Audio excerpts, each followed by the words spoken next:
ایک دفعہ کا ذکر ہے کہ ایک بادشاہ کے ہاں کوئی اولاد نہ تھی اور اسے بچوں سے بہت زیادہ پیار بھی تھا۔ وہ چاہتا تھا کہ اس کے ہاں بھی کوئی بچہ ہو جو سارے محل میں کھلتا پھرے۔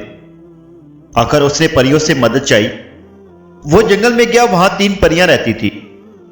اس نے جب پریوں کو اپنا حال سنایا تو پریوں نے کہا کہ 1 سال کے اندر اندر تمہارے ہاں ایک شہزادہ پیدا ہوگا۔ بادشاہ یہ سن کر بہت خوش ہوا۔ پھر پورے 1 سال اور 1 دن کے بعد بادشاہ کے ہاں بیٹا پیدا ہوا۔ رات کو تینوں پریوں نے آ کر شہزادے کو تحفے دیے۔ پہلی پری نے کہا تم دنیا کے سب سے خوبصورت شہزادے ہوگے۔ دوسری پری نے کہا تم دنیا کے سب سے عقل مند اور نیک دل شہزادے ہوگے۔ تیسری پری نے سوچا کہ ان پریوں نے دنیا کی تمام تر خوبیاں شہزادے کو دے دی ہیں، ایسا نہ ہو کہ یہ مغرور نہ ہو جائے۔ اس نے کہا شہزادے تمہارے گدے سے کان ہوگے تاکہ تم مغرور نہ ہو جاؤ۔ اور اس کے بعد تینوں پریاں غائب ہو گئی۔ شہزادہ بہت خوبصورت، عقل مند اور نیک دل تھا، لیکن اس کے ساتھ ہی اس میں ایک عیب بھی موجود تھا۔ اس کے کان گدے کے جتنے لمبے تھے۔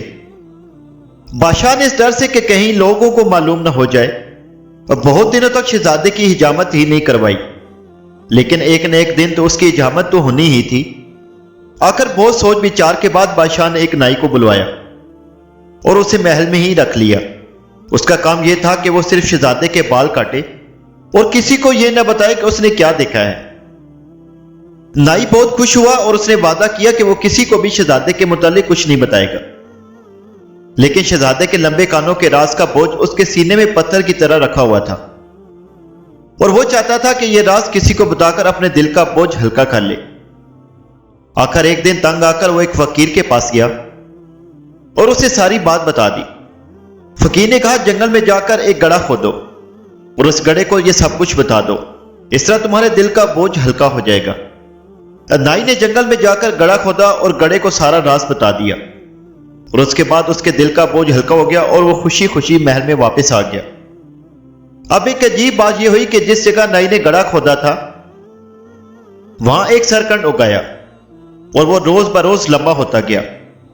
ایک دن گڈریا ادھر سے گزرا اور اس نے اتنا لمبا سرکنڈ دیکھا تو اسے کاٹ کر بانسری بنا لی۔ جب وہ بانسری بجاتا تو اس سے آواز نکلتی، یہی کہے اور ایک زبان شہزادے کے گدے کے کان۔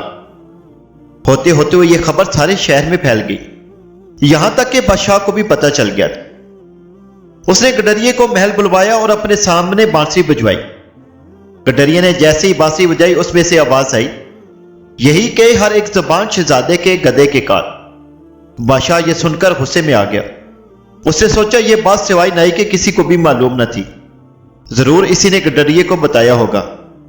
بادشاہ نے سپاہیوں کو حکم دیا کہ فوراً نائی کی گردن اڑا دی جائے۔ حضور آپ بیچارے نائی کو سزا کیوں دے رہے ہیں؟